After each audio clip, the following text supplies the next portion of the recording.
everyone, welcome back to the channel, and I'm again back with MCQs on the SEBI Act. This is the part 2 video. If you have not seen the part 1 video, I would suggest you to please go and refer to that as well. I know that SEBI Act has only been included in the phase 2 examination and you must be worried about the phase 1 examination right now. But please start preparing for the phase 2 examination also from now only, because after the completion of phase 1 it is not going to be possible for you. So you must start preparing for both of these, right? As I've already told you in the previous video also that phase 1 is a qualifying exam and that will be easy to crack. But it is also important to pay attention to the phase 2 exam from now only, right? Before I start, I would like to tell you that EduTap is coming up with a live crash course on both the phases, phase 1 and phase 2. We will be having more than 60 videos, 2 hours each. It will be very helpful for anyone and everyone who is applying for this post. In addition to this, EduTap is also coming up with test series for both the phases, phase 1 and phase 2. It will be very helpful for your revision. We are running a limited period discount. So if you want to avail the same, please refer to the link in the description below. Now let's start with the MCQs. This is part 2 of the SEBI Act. Question number 1. Which of the following authority has the power of compounding under the provisions of Section 24A of the SEBI Act 1992? Compounding basically means to compromise. I hope you have read it in CRPC. So the person in default basically pays the other party for settlement between them. To settle is to compound, right? So the question is, which of the following authority has the power of compounding under the provisions of Section 24A of the SEBI Act 1992? The answer is option C. Section 24A, notwithstanding anything contained in the Code of Criminal Procedure 1973, any offence punishable under this act not being an offence punishable with imprisonment only or with imprisonment and also with fine. So in which offences compounding is not allowed? These are the offences which are punishable with imprisonment only, or the offences which have punishment of imprisonment and fine. Both of these cannot be compounded. But any other offence may either before or after the institution of the proceedings be compounded by Securities Appellate Tribunal or a court before which such proceedings are pending. So the answer is Securities Appellate Tribunal has the right to compound. So the answer is SAT. So which are the offences which cannot be compounded? Any offence that has imprisonment as a punishment, either imprisonment alone or imprisonment and fine. They cannot be compounded. And who has the power to compound? The SAT. The Securities Appellate Tribunal has the power to compound. Question number 2. The salaries, allowances and other remuneration of the members, officers and other employees of the board shall be paid out of which of the following fund? The answer is Securities and Exchange Board of India General Fund. Let's read section 14. There shall be constituted a fund to be called the Securities and Exchange Board of India General Fund and shall be credited thereto. So the name is Securities and the Exchange Board of India General Fund. What all will be credited here? All grants, fee and charges received by the board under this act, right? All sums received by the board from such other sources as may be decided upon by the central government. The fund shall be applied for meeting. Now, where will this fund be used? The salaries, allowances and other remuneration of the members, officers and other employees of the board. The expenses of the board in discharge of its functions under section 11. The expenses on objects and for the purposes authorized by this act. So, it will be used in salaries, allowances and other remuneration or to any other function that has been described in what section? Section 11. Section 11 deals with the functions of the SEBI. So the answer is option B, Securities and Exchange Board of India General Fund. Question number 3. What is the penalty for failure to redress investors' grievances under SEBI Act 1992? The answer is option D, not be less than 1 lakh rupees but which may extend to 1 lakh rupees for each day during such failure continues subject to a maximum of 1 crore rupees. The minimum amount is 1 lakh rupees and the maximum amount is 1 crore rupees. It may extend to 1 crore rupees. Let's read it. As per section 15C, if any listed company or any person who is registered as an intermediary after having been called upon by the board in writing, if after even having been called upon by the board in writing, they do not come, including by any means of electronic communication. Electronic communication is also deemed a valid communication here. To redress the grievances of investors, fails to redress such grievances within the time specified by the board, such company or intermediary shall be liable to a penalty which shall not be less than 1 lakh rupees, but which may extend to 1 lakh rupees for each day, which may extend to 1 lakh rupee for each day that he has been making that default. So 1 lakh rupees minimum can extend to 1 lakh rupees for each day that he has not been coming, and it can maximum go up to how much? 1 crore rupees. Subject to a maximum of 1 crore rupees, it cannot be more than 1 crore rupees. Answer is option number D. I'll read the option again. Not be less than 1 lakh rupee, but which may extend to 1 lakh rupees for each day during which such failure continues, subject to a maximum of 1 crore rupees. Question number 4. Securities Appellate Tribunal was established as per the provisions of which section of the SEBI Act 1992? The answer is option B, section 15K. Let's just read it. The central government shall by notification establish a tribunal to be known as the Securities Appellate Tribunal to exercise the jurisdiction, powers and authority conferred on it by or under this act or any other law for the time being in force. So section 15K. Second subclause, the central government shall also specify in the notification referred to in subsection 1 the matters and the places in relation to which the Securities Appellate Tribunal may exercise its jurisdiction. So this also is the duty of the central government. So the answer is option B, section 15K. Right? Let's move on to question number 5. Who shall be the convener of the search cum selection committee? Okay. I will first of all explain this section to you, then it will be easier for you. The technical members of the Securities Appellate Tribunal shall be appointed by the central government on the recommendation of the Search cum Selection Committee consisting of the following, namely. So why do we have this Search cum Selection Committee? For recommending the names of the technical members.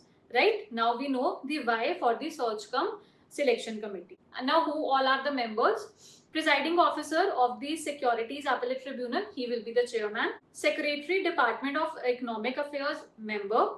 Secretary Department of Financial Services, member. Secretary Legislative Department or Secretary Department of Legal Affairs, member.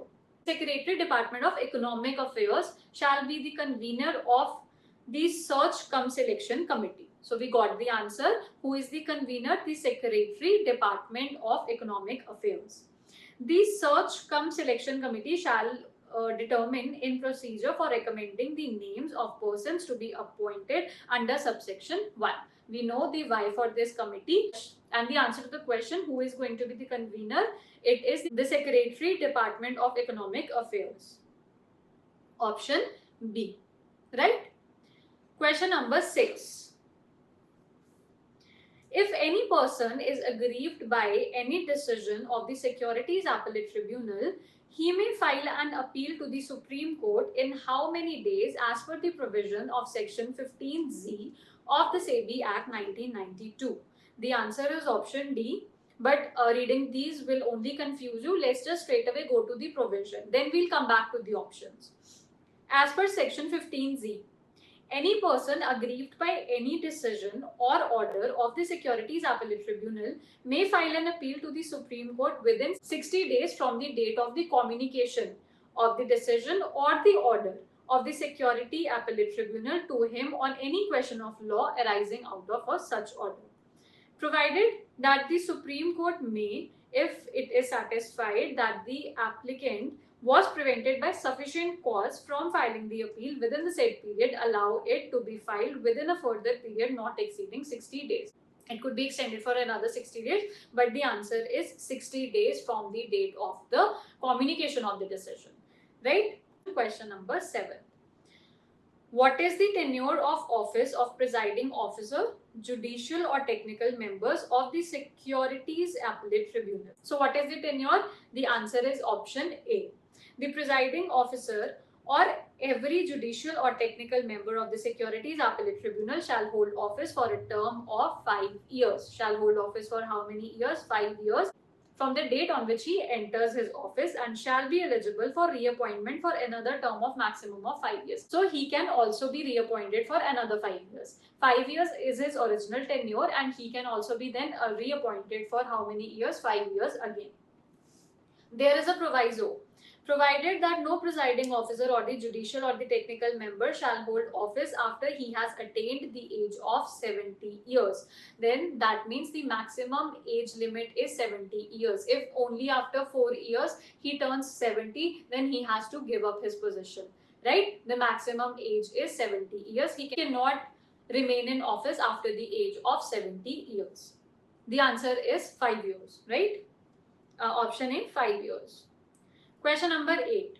Under Section 17 of SEBI Act 1992, central government can supersede the board for what period?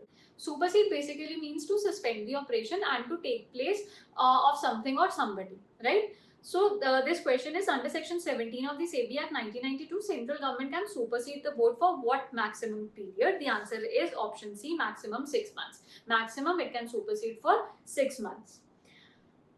If the central government is of the opinion that the board is unable to discharge its duties and functions, or it is necessary for the interest of public, may by notification supersede the board. May by notification supersede the board for such period not exceeding 6 months, maximum of 6 months, as may be specified in the notification.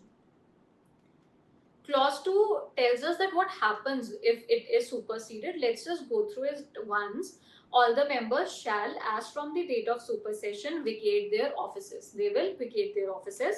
All the powers, functions and duties which may by or under the provision of this act be exercised or discharged by or on behalf of the board shall, until the board is reconstituted under subsection 3. So this means it is reconstituted under what subsection? Subsection 3.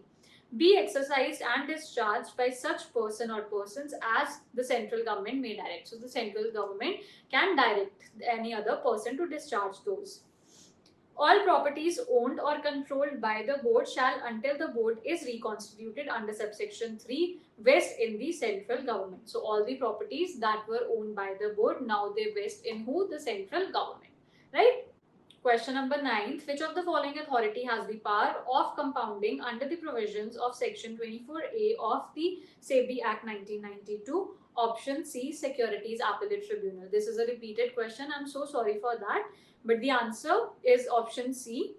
Notwithstanding anything contained in the Code of Civil Procedure, any offence punishable under this Act not being an offence punishable with imprisonment only or with imprisonment and also with fine may either before or after the institution of any proceedings be compounded by the Securities Appellate Tribunal or the court before which such proceedings are pending.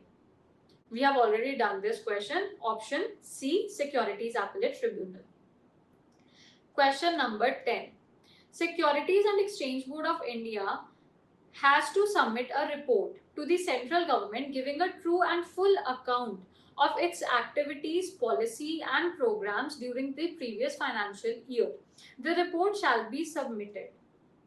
Option A, within 90 days after the end of each financial year. Such report of full and true disclosure that will be given within 90 days after the end of the financial year. After the financial year ends, within 90 days. Section 18. The board shall furnish to the central government at such time and in such form and manner as may be prescribed or as the central government may direct such returns and statements and such particulars in regard to any proposed or existing program for the promotion and development of the securities market as the central government may from time to time require. without prejudice to the provision subsection 1, the board shall within 90 days, here it is mentioned, the board shall within 90 days after the end of each financial year submit to the central government a report in such form as may be prescribed, giving a full and true account of its activities, policy, program during the previous financial year. So within 90 days at the end of the financial year.